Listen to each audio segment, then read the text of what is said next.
அப்போ அட்னன்ஸில் முன்னாடியோ பின்னாடியோ சாதி எழுதி வச்சுருப்பாங்க. இப்போ முகாம் ஆட்கள் கேம்பில் எல்லா இடத்துலையுமே ஒரே சாதி இருந்துச்சு. அப்போ என் ஃப்ரெண்டு தான் கிட்ட எப்படி எல்லோரும் ஒரே இதாக இருக்குது. அது என்ன அப்படின்னா, ஈழத்தமிழ் சமூகம் இல்லை யாழ் மேட்டிமைவாதம் இருக்குல்ல, யாழ் வெள்ளாள மேட்டிமைவாதம் வந்து இங்கே இருக்கக்கூடிய பார்ப்பனியத்துக்கு கொஞ்சம் கூட சலைச்சது இல்லை. இன்னும் ஒரு படி மேலே கூட நான் சொல்லுவேன்.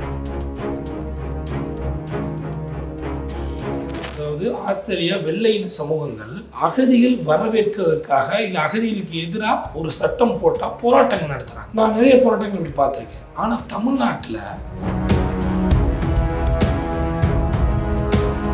மாவீரர் தினம் நினைவை அனுசரிக்கிறது வந்து ரொம்ப முக்கியம். அதில் வந்து எந்த விதமான மாற்று கருத்துமே கிடையாது. ஆனால் அதை விட எது முக்கியம், அந்த மாவீரர்கள் எந்த மக்களுக்காக செத்தாங்களோ அந்த மக்களுக்கு இன்னைக்கு நம்ம என்ன செய்யணுன்றதான் முக்கியம்.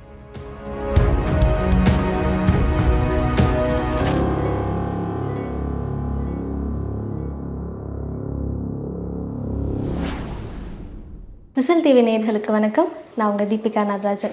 இன்றைக்கி நம்ம கூட கவிஞர், எழுத்தாளர், மொழிபெயர்ப்பாளர், இப்படி பல முகங்களை கொண்ட கவிஞர் விஜயதரன் அவர்கள் இணைஞ்சிருக்காங்க. சமீபத்தில் வெளியான மரித்தோர் பாடல்கள் அப்படிங்கிற தொகுப்பை பற்றி இன்றைக்கி நம்மளோட பேச போகிறாங்க. வணக்கம் தோழர். எப்படி இருக்கீங்க? இங்கே சாதி எவ்வளவு சிக்கல்களை ஏற்படுத்துது அப்படிங்கிறத நம்ம ஃபேஸ் பண்ணிட்டே தான் இருக்கோம். நீங்கள் சொன்னீங்க வெள்ளாள மேட்டிமைவாதம் அப்படிங்கிற வார்த்தையை நீங்கள் 2-3 இடங்களில் உபயோகப்படுத்துனீங்க. உங்கள் ஏதிலையில் எழுதியிருப்பீங்க, ஈழத்திலிருந்து இங்கே வந்த மக்கள் வந்து அவங்க பற்றின டீட்டெயில்ஸை ஃபில் பண்ணும்போது சாதிங்கிற இடத்துல வெள்ளாளர் அப்படின்னு எல்லாருமே எழுதுறது. அங்கே கூட கேட்பாங்க, எப்படி எல்லாருமே வந்து வெள்ளாளர் அப்படின்னு எழுத முடியும்னு. சாதி ரீதியான சிக்கல்கள் இங்கே இருக்கக்கூடிய அகதி முகாமில் இருக்க மக்கள் மேலே எந்த அளவுக்கு அதிகமாக இருக்குது? உள்ளுக்குள்ள பேச்சு வழக்கில், அதாவது நாம் இங்கே தமிழ்நாட்டில் பார்க்கக்கூடிய நேரடியான ஒடுக்குமுறைகள் இருக்காது. ஆனால் சும்மா ஏதாவது ஒரு பேச்சு வழக்கில் இந்த சாதியதிகள் வரும். அதுக்கப்புறம் வந்து திருமணத்தில் பெருசாலாம் பார்க்குறது, அது முகாம் உடைச்சி விட்டுருச்சு அதில். ஆனால் இவர்களை சாதிய ரீதியாக வச்சு ஒதுக்குதல் நடக்குது. இன்னொன்று, நான் அந்த கதை பர்டிகுலராக ஏன் எழுதினேன் அப்படின்னா, எதேர்ச்சியாக ஒரு நாள் வந்து எங்கள் அட்டனன்ஸை நானே என் ஃப்ரெண்டும் புரட்டி பார்த்துக்கிட்டு இருக்கிறப்ப, அப்போ அட்டனன்ஸில் முன்னாடியோ பின்னாடியோ சாதி எழுதி வச்சுருப்பாங்க. இப்போ முகாம் ஆட்கள் கேம்பில் எல்லா இடத்துலையுமே ஒரே சாதி இருந்துச்சு. அப்போ என் ஃப்ரெண்டு தான் கிட்ட எப்படி எல்லோரும் ஒரே இதாக இருக்குது. அது என்ன அப்படின்னா, அது ஒரு ஒடுக்கப்பட்ட மக்களுடைய ஒரு மன வெளிப்பாடு. அது ஒரு குறிப்பிட்ட என்னென்னா, இப்போ எப்படி வந்து இங்கே வந்து சமஸ்கிருதமாகதல் இருக்கும், எல்லாரும் ஒரு பிரமினிக்கல் சென்ஸாக மாறுறாங்கல்ல, ஒரு பார்ப்பனிய மயமான ஒரு சிந்தனை. இப்போ பார்ப்பனர்கள் மாதிரி நடந்து கொள்வதற்கு முயற்சி செய்கிறாங்கல்ல, அதன் மூலமாக சமூகத்தில் எங்களுக்கு ஒரு அந்தஸ்து கிடைக்கும்னு நினைக்கிறாங்கல்ல. அதே மாதிரி இப்போ இலங்கையில் இருந்து இந்தியாவுக்கு வர்றப்ப அவங்க இங்கே யாருன்னு தெரியாது இல்லை. அப்போ இவங்க திரும்ப ஒரு வெள்ளாள மயமாக்கல், தங்களை வெள்ளாளர்களாக இங்கே சொல்லிட்டோம்னா ஒரு இது அப்படின்ற ஒரு புரிதல், அது ரொம்ப பேசிக்கான ஒரு புரிதல் தான். அது ரொம்ப அது ஒரு சாதிய, இங்கேயும் சாதிய மனநிலை இருக்குது அப்படின்னு காட்டுறதுக்கு எழுதப்பட்டது. ஆனால் இந்த வெள்ளாள மேட்டிமைவாதம் இருக்குல்ல, அது இவர்களை ஒதுக்குவதில் தான் அந்த சாதிய செயல்பாடு இவங்க மேலே செயல்படுதுன்னு நினைக்கிறேன். உள்ளுக்குள்ளே ரொம்ப கம்மி. அது ஒரு பிரச்சனை வர்றப்ப, இல்லை ஏதாவது ஒன்று பேசுகிறப்ப, இல்லை ஒரு கோயில்னு வர்றப்ப, இந்த மாதிரியான இடங்கள்ல அது வந்து முன்னாடி வருமே தவிர, நடைமுறை வாழ்க்கையில் முகாம்களுக்குள்ள சாதி கொஞ்சம் மட்டுப்படுத்த இடத்துல இருக்கு. ஆனால் இதுவே ஒரு அமைப்பு இவங்களை ரெப்ரசன்ட் பண்ணணும், இது பண்ணணும் அப்படின்னா அது டக்குன்னு அந்த சென்ஸ் வரும். ஆனால் இவங்க ஒதுக்குவதில் யாழ் மேட்டிமைவாதம், முக்கியமாக வெள்ளாள மேட்டிமைவாதம் சிறப்பாக செயல்படுதுன்னு நினைக்கிறேன். எனக்கு ஒரு சின்ன சந்தேகம். இப்போது ஒரு வெள்ளாள சாதியை சார்ந்த ஒரு ஆளாக ஒருத்தர் தன்னை அடையாளப்படுத்திக்கிறதுல நான் கொஞ்சம் உயர்ந்தவன் அப்படின்னு அவங்க சொல்கிறாங்களா, இல்லை இங்கே இருக்க சாதிய சிக்கல்கள் என்னை வந்து இப்படி சொன்னால் என்னை அஃபெக்ட் பண்ணாது அப்படிங்கிற ஒரு சேஃப் கேம் ப்ளே பண்ணுறாங்களா? இல்லை, இது என்னன்னா அது ரொம்ப சின்ன இது. இப்போ அந்த போக்கெல்லாம் கிடையாது. இது முன்னாடி இப்போ நீங்கள் இலங்கையிலேருந்து இந்தியாவுக்கு வர்றப்ப இந்தியாவில் கேட்பாங்க, நம்ம பேர் என்ன, இது என்ன, சாதி என்ன அப்படின்னு கேட்குற அந்த இடத்துல தன்னுடைய சாதியை சொல்ல முடியாத அளவுக்கு ஈழத்தில் அவர்கள் சாதிய ஒடுக்குமுறையால் பாதிக்கப்பட்டதுனால தன்னுடைய சாதியை இந்த இடத்துல மறைக்கிறாங்க. பிரச்சனை வேறு எதுவும் கிடையாது. இது உயர்ந்த அப்படிலாம் கிடையாது. சொந்த நிலத்தில், அதாவது ஈழத்தில் சொல்லக்கூடிய சோக்கால் அந்த ஈழத்தில் சாதிய ஒடுக்குமுறையை சந்தித்த மக்கள் வெளிநாடு வர்றப்ப தன்னை யாருன்னு தெரியலை. அப்போ அந்த சாதிய ஒடுக்குமுறையிலிருந்து அவர்கள் மீண்டும் தப்பிப்பதற்கு இந்த மாதிரியான இதுகளை பயன்படுத்துறதுக்கு இது சாதாரண மக்களுடைய ஒரு வெளிப்பாடு தான். அதாவது அவ்வளோ பெரிய சாதிய கொடூரங்கள் அந்த எங்க நீங்க சொல்லக்கூடிய ஈழ நிலத்துல நடந்திருக்குன்றதுடைய அவுட்புட்டு தான் இது. இதை நான் சொல்ல வரக்கூடிய கருத்தை என்னன்னா, இது அதனுடைய வெளிப்பாடு. அவ்வளவு கொடூர சாதிய பிரச்சனைகள் வந்து நீங்க எங்க நடத்தியிருக்கீங்க அப்படின்னா, நீங்க இந்த ஈழ நிலத்துல வச்சு நடத்திருக்கீங்க. அதை வந்து மறைக்கிறதுக்கும் அதுல இருந்து வெளியேற இங்கேயும் அந்த மாதிரி ஒன்று நடந்துட போதோ, அப்ப ஏன்னா இங்க நான் மறைச்சிடலாம்ல, இப்படி ஒரு வாய்ப்பு இருக்குல்ல அப்படின்றப்ப அந்த வார்த்தையை அவங்க பயன்படுத்திட்டாங்களே தவிர வேற எந்த விதமான அதுக்கு மூலமா உயர்வு கிடைக்கணும் கிடையாது. ஒடுக்குமுறைகள் வேண்டாம் அப்படின்ற ஒரு எளிய மக்களுடைய ஒரு ஒரு என்ன சொல்றது, தப்பி பிழைப்பதற்கான ஒரு வார்த்தை தான் அது. எனக்கு இன்னொரு சந்தேகம் கூட வருது. இப்போ நம்ம பார்க்குறோம், கிராமப்புறங்களில் சாதி அதிகமாக இருக்கும். சென்னை மாதிரி ஒரு வளர்ந்த நகரத்தில் அது ரொம்பவே குறைவாக இருக்குது அங்கே இருக்கிறத தாண்டி. இப்போது இங்கிருந்து புலம்பெயர்ந்த மக்கள் வந்து வேலை சார்ந்த பஞ்சம் பிழைக்கிறதுக்காக அது மாதிரி தான் அதிகமாக போயிருக்கிறதுக்கான வாய்ப்புகள் இருக்குது. அப்படிங்கும்போது தொழில் முறையாக ஒரு இடத்துல மக்கள் குவியும் போது அங்கே அதெல்லாம் அடிபட்டு போகும் அப்படின்னு தானே எனக்கு தோணுது. அங்கே உங்களுக்கு அறிவு, உங்களோட வலிமை தானே பாயிண்டாக இருக்கும். தொழிலை வச்சு கிடையாதுல்ல, சாதின்றது தொழிலை வச்சு கிடையாதுல்ல. இல்லை, தொழில் முறையாக தானே சென்னை கட்டமைக்கப்பட்டிருக்கு. இல்லை அது சாதியினுடைய உருவாக்கத்தை பற்றி நம்ம இன்னும் வெவ்வேறு இதில் நம்ம பேசலாம். ஆனால் சாதி வந்து வெறும் தொழில்முறை கிடையாது. தொழில் மாறினாலும் இங்கே தொழில் மாறினாலும் சாதி இங்கே ஒழிஞ்சிருதான் கிடையாது. இன்னும் நீங்கள் கேட்ட மாதிரி இப்போ வெளிநாடுகளுக்கு போகிறாங்கல்ல, எனக்கு நான் படிச்சிருக்கேன், தலித் முரசில் படிச்சிருக்கேன். என்னென்னா 2014-15 வந்த தலித் முரசில் இதில் லண்டனில் சாதி ஒடுக்குமுறைக்கு எதிரான சட்டம் கொண்டு வந்திருக்காங்க. இப்போ ரீசெண்டாக ஒரு 6-7 மாதத்துக்கு முன்னாடி அமெரிக்காவில் சாதிய ஒடுக்குமுறைகளுக்கான சட்டம் கொண்டு வரணும்னு பேசியிருக்காங்க. அப்போ இதெல்லாம் எதனுடைய வெளிப்பாடு? அதான் சொல்லல, தமிழர்கள், இந்தியர்கள், இல்லை இந்த தெற்காசிய பரப்புக்கே சிங்களவர்கள்ட்டையும் சாதி இருக்கு. இந்த தெற்காசிய பரப்புக்கு உண்டான ஒரு பெரிய இழிவு எதுன்னா சாதி. இந்த சாதியை வந்து மனிதர்கள் இந்த மனிதர்கள் எங்கெல்லாம் போகிறாங்களோ அங்கே இந்த சாதியை தூக்கிட்டு தான் போகிறாங்க. அங்கே கொண்டு போய் சாதிய ஒடுக்குமுறைகள் நடத்துறதும் அது மூலமாக மக்களை வந்து தள்ளி வைக்கிறதும் பிரித்து வைக்கிறதுன்றதும் ரொம்ப சாதாரணம். போர்க்காலகட்டத்தில் சாதிய ஒடுக்குமுறைகளை பற்றி பதிவுகள் இருக்குது, நம்ம என்ன பேச முடியும்? நீங்கள் இதெல்லாம் வந்து லக்ஸுரி. நீங்கள் போர்க்காலகட்டத்தில் சாதிய ஒடுக்குமுறைகள், சாதியத்தால் வந்து மக்களை வந்து பிரித்து வைக்கிறது, இதெல்லாம் பற்றின பதிவுகள் இருக்குது. நீங்கள் என்ன சொல்லுவீங்க? இப்போ சாதி எல்லா இடத்துலையும் வேலை செய்யும், அது இதுவே கிடையாது. நான் இன்னும் என்கிட்ட கேட்டால் நான் சொல்லுவேன், ஈழத்தமிழ் சமூகம் இல்லை யாழ் மேட்டிமைவாதம் இருக்குல்ல, யாழ் வெள்ளாள மேட்டிமைவாதம் வந்து இங்கே இருக்கக்கூடிய பார்ப்பனியத்துக்கு கொஞ்சம் கூட சலைச்சது இல்லை. இன்னும் ஒரு படி மேலே கூட நான் சொல்லுவேன். அந்த அளவுக்கு அதனுடைய கொடூரமான ஒரு தன்மை வந்து இருக்குது. அதனால பாதிக்கப்பட்ட மக்கள் மலையக மக்கள், முஸ்லிம் மக்கள், இங்கே இருக்கக்கூடிய தமிழ்நாட்டில் இருக்கக்கூடிய அகதி மக்கள், இதெல்லாம் சேர்ந்து. அதனால தான் நாங்கள் ரொம்ப தெளிவாகவே ஒரு காயின் பண்ணுவோம். என்ன பண்ணுவோம் அப்படின்னா, நாங்கள் ஈழத்தமிழர்கள் கிடையாது, ஈழத்தமிழ் அகதிகள் கிடையாது. நாங்கள் யார் அப்படின்னா, நாங்கள் தமிழ் அகதிகள். நாங்கள் தமிழ் அகதிகள் அப்படின்னா யாருன்னா, எங்களுக்குள்ள மலையக மக்கள் இருக்கோம், வடக்கு கிழக்கிலிருந்து வந்த மக்கள் இருக்காங்க, முஸ்லீம் மக்கள் இருக்காங்க. இவங்க எல்லாரையும் சேர்த்து நாங்கள் தமிழ் அகதிகள். அதனால தான் இது தமிழ் அகதி இலக்கியம் அப்படின்ற ஒரு நாங்கள் எல்லாரையும் உள்ளடக்கித்தான் இப்போ பேசுகிறோம். இவங்கெல்லாம் பேசுகிற மாதிரி ஈழ புலம்பெயர் இலக்கியம் அப்படி எங்களுக்கு பிரிவினை கிடையாது. நான் முகாமில் குடியுரிமை இல்லாமல் ஒடுக்கப்படக்கூடிய ஒரு சமூகமாக இணைந்து நாங்கள் தமிழர்கள், தமிழ்நாட்டில் அகதிகளாக இருக்கக்கூடிய தமிழர்கள், அதனால நம்ம தமிழ் அகதிகள். இந்த அகதிகளுக்குள்ள இந்த எல்லாருமே இணைஞ்சிருக்கோம். ஏன்னா அதை நாங்கள் ரெப்ரசன்ட் பண்ணுறோம், நாங்கள் ஒன்றா இருக்கிறோம் அப்படின்றத ரெப்ரசன்ட் பண்ணுறோம்.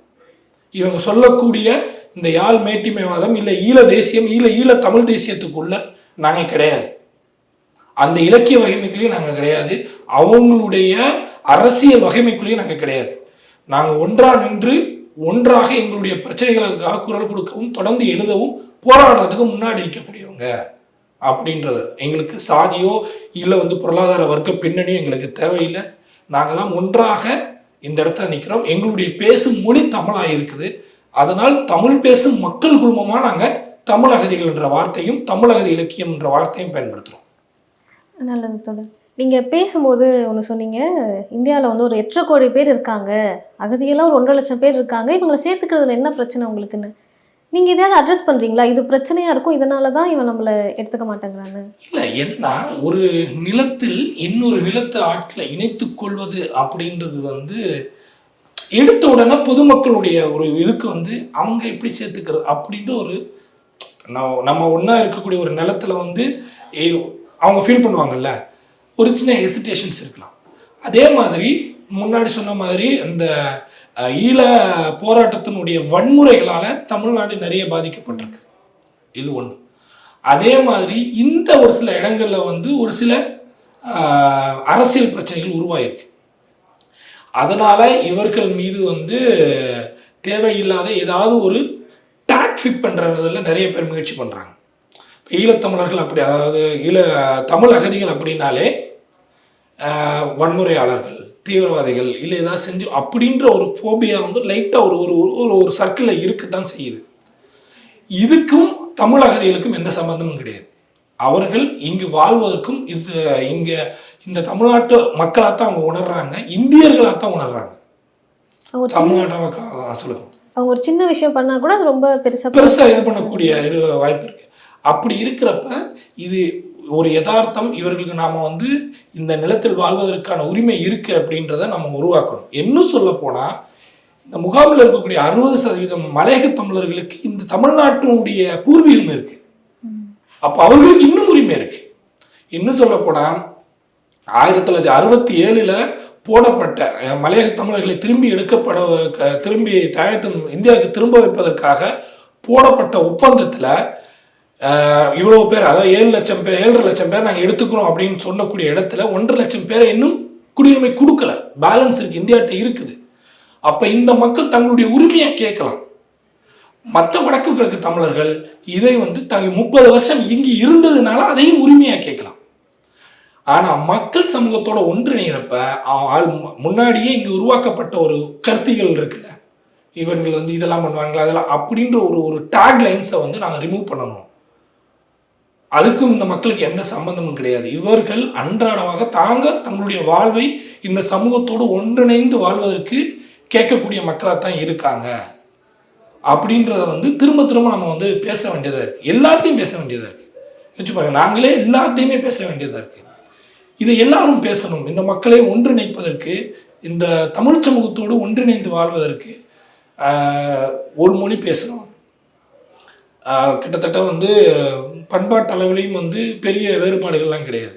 அப்படி இருக்கிறப்ப இந்த மக்கள் ஏதோ ஆல்ரெடி 30 வருஷமாக வாழ்ந்துக்கிட்டு தான் இருக்காங்க. இப்போ இன்னும் அவங்க சுதந்திரமாக வாழ்கிறதுக்கு வந்து ஒரு இடமாக இது மாறணும் அப்படின்றதான் என்னுடையது.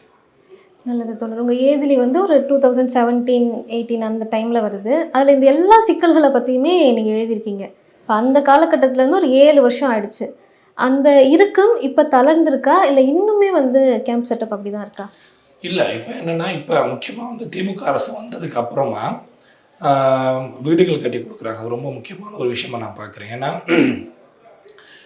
இதுக்கு முன்னாடி இருந்த 10க்கு 10 அறைகள் மாறி இப்போ கான்கிரீட் வீடுகளாகவும், முன்னாடி சீட்டு போட்ட வீடுகள்லாம் இப்போ கான்கிரீட் வீடுகளாக வந்து மாறி போயிருக்கு. முன்னாடி முகாமில் இருந்த இறுக்கம் குறைஞ்சிருக்கு. அது அதில் மாற்று கருத்து இல்லை, அது எல்லாமே இருக்குது. பல நலத்திட்ட உதவிகள் இன்னும் வந்து முகாம் மக்களுக்கு கிடைக்கிறதுக்கு வழிவகை செஞ்சுருக்காங்க. இது எல்லாமே இருக்குது. ஏதிலிக்கு வந்ததுக்கு அப்புறமா இதெல்லாம் நடந்திருக்கு. இது கொஞ்சம் என்னன்னா, அதாவது ஆங்கிலத்தில் ஈஸ் ஆயிருக்கா, கொஞ்சம் ஒரு சில தளர்வுகளை முகாம் மட்டத்தில் உருவாக்கியிருக்கு, அவ்வளோதான். ஆனால் இந்த மக்களுடைய நிலைப்பாடுகளில் இல்லை இந்த மக்களுடைய வாழ்வியலை பெருசாக ஏதாவது மாற்றம் உருவாச்சான்னு கேட்டால் இல்லைன்னு நான் சொல்ல முடியும். அது ஒன்றிய அரசோட கையில் இருக்குது. அவங்க வந்து குடியுரிமை கொடுக்கறதுல இருக்குது. என்ன கேட்டால் அரசியல் இயக்கங்கள், மாற்றிய அரசியல் இயக்கங்கள் இதை ஒரு அரசியல் இயக்கமாகவே முன்னெடுக்கணும். நீங்கள் என்ன சொல்லுவோம் அப்படின்னா, நீங்கள் பார்த்தீங்கன்னா ஆஸ்திரேலியாவில் பொது சமூகம், அதாவது ஆஸ்திரேலியா வெள்ளை இன சமூகங்கள் அகதிகள் வரவேற்கிறதுக்காக இல்லை அகதிகளுக்கு எதிராக ஒரு சட்டம் போட்டால் போராட்டங்கள் நடத்துகிறாங்க. நான் நிறைய போராட்டங்கள் அப்படி பார்த்துருக்கேன். ஆனால் தமிழ்நாட்டில் 2019 குடியுரிமை திருத்த சட்டம் வந்தப்போ இந்த மக்களுடைய நிலைப்பாடை பற்றி ஒரு அரசியல் இயக்கமாக கட்டி ஒரு போராட்டத்தை முன்னெடுத்து இவர்களுக்கான குறைந்தபட்ச ஒரு மாநில அரசுக்கான உரிமைகளை வச்சு இவங்களுக்கு எவ்வளோ தூரம் குறைக்க முடியும் அப்போ அதுக்கு ஒரு மிகப்பெரிய ஒரு சமூக அழுத்தம் வேணும். அது எந்த அரசாக இருந்தாலும் அரசு தான். அரசை செயல்படுத்தணும் அப்படின்னா ஒரு சமூக அழுத்தம் வேணும். அப்படி அழுத்தத்துக்கான எந்த விதமான அரசியல் இயக்கங்களுமே உருவாக, தமிழ் அகதிகளுக்கு குடியுரிமை கொடுக்கணும் அப்படின்னு எந்த ஒரு இயக்கமுமே வந்து ஒரு ஒரு பெரிய போராட்டமாக இது வரைக்கும் நடத்தப்படலை. சிறப்பு முகாம் ஒழிப்புக்கு நடத்தியிருக்காங்க, ஆனால் இன்னும் ஒரு சிறப்பு முகாம் இருக்கு. இவங்களுக்கு குடியுரிமை கொடுக்கணும் அப்படின்ற ஒரு புஷ்ஷு ஒரு ஒரு அரசியல் இயக்கங்கள் நடத்தப்படவே இல்லை. அது அப்படியே தான் இருக்கு. நான் இதெல்லாம் யோசிக்கிறப்ப எனக்கு நிறைய குழப்பங்கள் தான் வரும். ஒரு ஆஸ்திரேலியாவில், ஒரு கனடாவில் இந்த மாதிரி போராட்டங்கள் நடக்கும். குடியுரிமைக்கு எதிராக இருக்கக்கூடியதில் வந்து எதிர்ப்பாக இருப்பாங்க, ஆனால் அந்த மக்கள் வந்து நடத்துவாங்க, போராட்டம் நடத்துவாங்க, வெள்ளையின மக்களே போராட்டம் நடத்துவாங்க. இங்கே அப்படியான ஒரு போராட்டங்களோ இதுவோ எதுவுமே வந்து நடத்துறதுன்றது வந்து அபத்தமாக இருக்குது. அதுதான் எனக்கு அந்த வார்த்தை சொல்லணும் அப்படின்னா ரொம்ப அபத்தமாக இருக்குது. நான் அதான் சொல்லுவேங்க, என்னென்னா மாவீர தினம் கொண்டாடுறத பற்றி நான் குருதிவாளியின் பாடலெல்லாம் சொல்லியிருப்பேன்.